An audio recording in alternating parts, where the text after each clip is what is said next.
Hey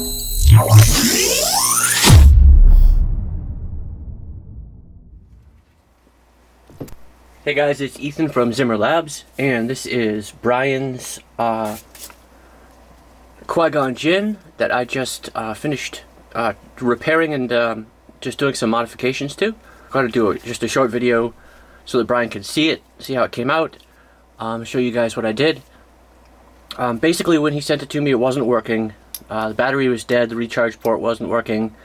The cover tech knob had been ground off with like a Dremel, and they'd shoot up the underside of the hilt here, and this section of the hilt was a glossy chrome, and this top section of the emitter was a gloss black, just like the rest of this part of the hilt. So the game plan here was to make it more screen accurate while staying within a tight budget.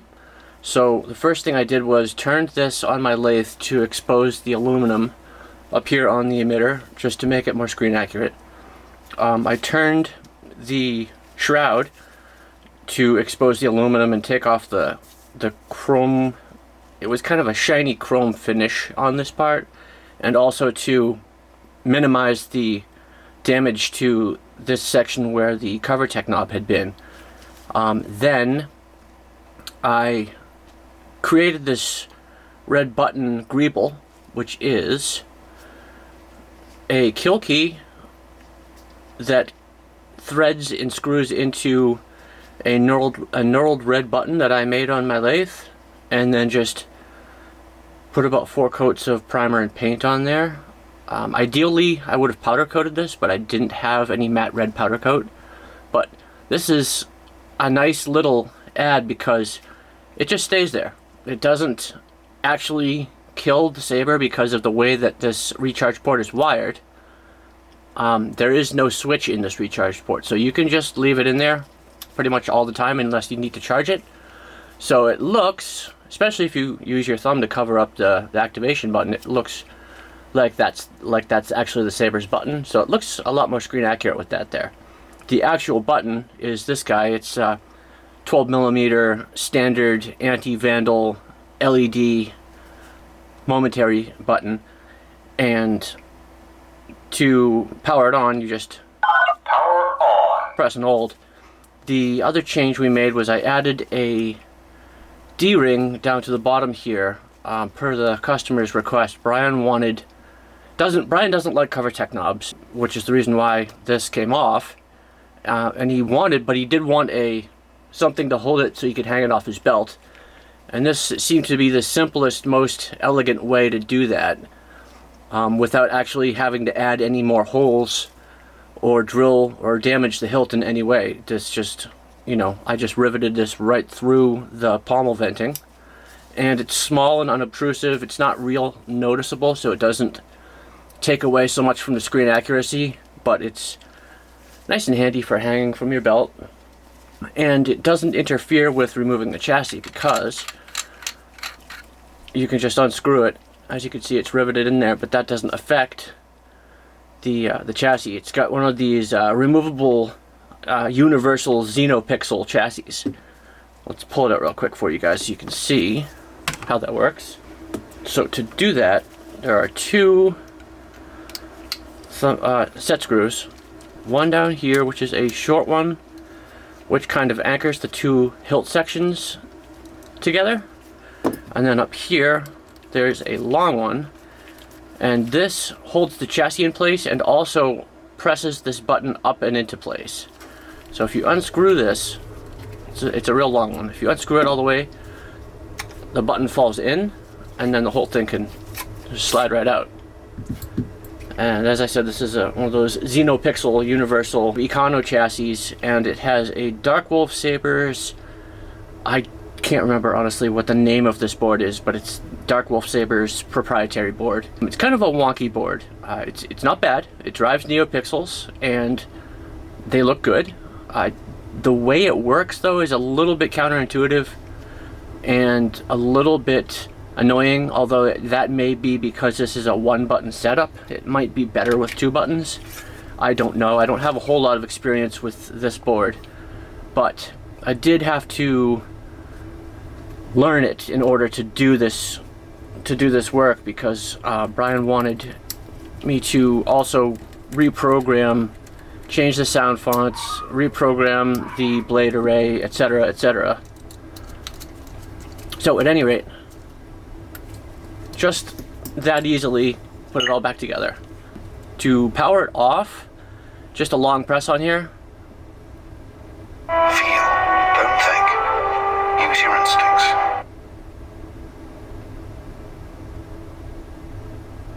Power off. So it's about 10 to 12 seconds to power it off, and then power back on, Power on. just about 1 second. So Brian, when you're done using it, just give it a 12-second power off and your battery won't die on you. That's key. You don't have a kill key because, like I said, this is not a switched recharge port. But that's good because you don't need it with the actual main power switch here being a kill switch.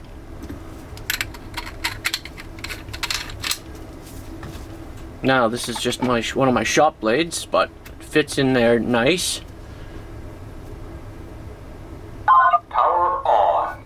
So for each blade there is a Qui Gon or other quote.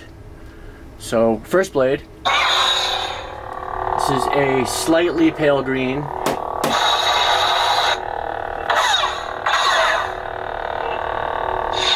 Press and hold to turn it off, and then press and hold for a long press. Always remember, your focus determines your reality. Until you get a quote, that's the next blade. If you let go beforehand, it will go into its feature set where it will start messing with the blades and the effects that it does. Like it'll do a fire blade or an unstable blade or a photonic blade or some sort of sine wave blade and blaster blade, all sorts of weird things. So you want to try to avoid that. Just press and hold until you hear a quote, and that's your next blade. Short press to turn it on.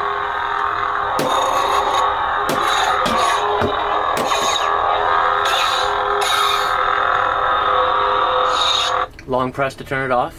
Press and hold The negotiations will be short.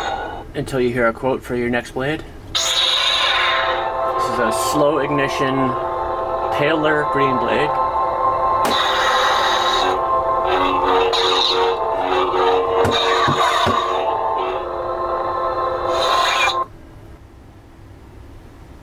May the force be with you.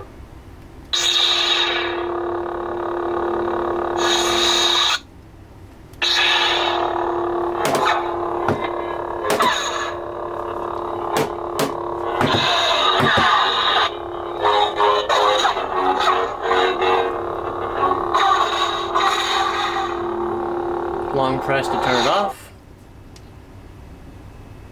There's always a bigger fish. This is a green fire blade.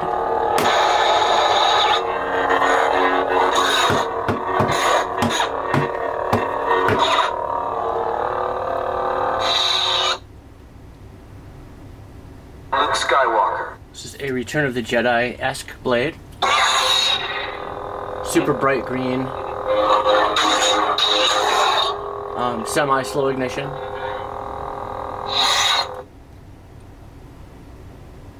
And this is back to the first blade.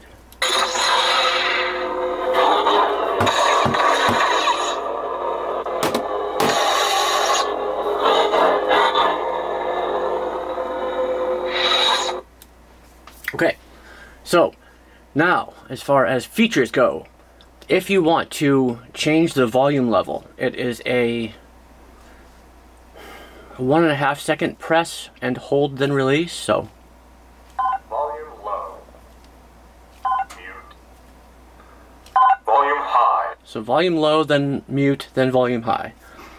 If you press and hold for like 2.5 seconds, then release, you get into the funky different things, and you want to try to avoid that because once you do get in there, it's hard to get out. I'll show you what I mean. Blaster blade. Now we're in Blaster Blade. And I'm not sure what this is supposed to do, but it doesn't illuminate except for the blaster effects. Now if we toggle to the next blade preset, Feel, don't think. Use your instincts. it will be as intended, but when you cycle back through the blades to the previous blade preset, it's going to be that blaster blade version again. And if that happens, what you have to do is either power the whole thing all the way off, then turn it on again, and I think that will clear it. Or if that doesn't, then you have to pull the SD card out and go into the sound font folder and delete the config file that's inside of the individual sound font folder. The way this is set up, every blade is just a number. So blade 1 is called 1, and so your font folder is 1. And inside of that folder is your sound font files, all the different WAV files. And if you tweak them, there will be a config file that the board generates and stores in that folder. So like the blaster blade that we activated will create a config file that stays in that folder until you clear it out. So if, Brian, if you get stuck and this is acting weird, just take the SD card out, put it in your computer, go into the actual individual SD card subfolders and delete anything that says config that's in one of the numbered folders, but do not delete anything from the main folder. I think it's called RES. Probably stands for reserve, but I'm not sure. I'm forgetting at the moment what it's called, but there's folders called 1 through 7, and then there's another folder. Just ignore the other folder. There's a config file in there. You don't want to delete that, because that's the main controls for the programming for the whole thing. But any config files that are in one of the subfolders that are numbered 1 through 7, you can delete them. Nothing bad will happen, and it will just clear out whatever the saber's doing that's weird. Any effects that you don't want it to do that you managed to activate by mistake. That's the easy, that's one way to delete them. I don't know if it's the easy way to delete them, but that's one guaranteed way to delete them. That's about it. Yeah, really, that's about it. Short and sweet. Brian, I hope you like it. Remember, always remember, your focus determines your reality. Yes, always remember that. And always remember to power off when you're done. Power off. Now, you can put this aside and have no concerns that your battery is going to be sitting there draining and that it's not going to turn on when you want it to turn on because the battery is overdrained and dead. That's an easy way to kill your battery. If you overdrain a lithium battery, they become unresponsive, unrechargeable, and just bricked. So that's one of the most common problems that we see as sabersmiths when people have, simple repairs that they need done. Their saber's not turning on anymore, not charging right anymore. It's just typically because the battery's been drained too far beyond what's reasonable. But other than that, she's all set, and I will pack her up tonight and put her in the mail, and you should have her soon. And of course, if you have any questions, need any further explanation, any other work, whatever, just let me know. I'm happy to help at any time. And thank you guys, as always, for watching.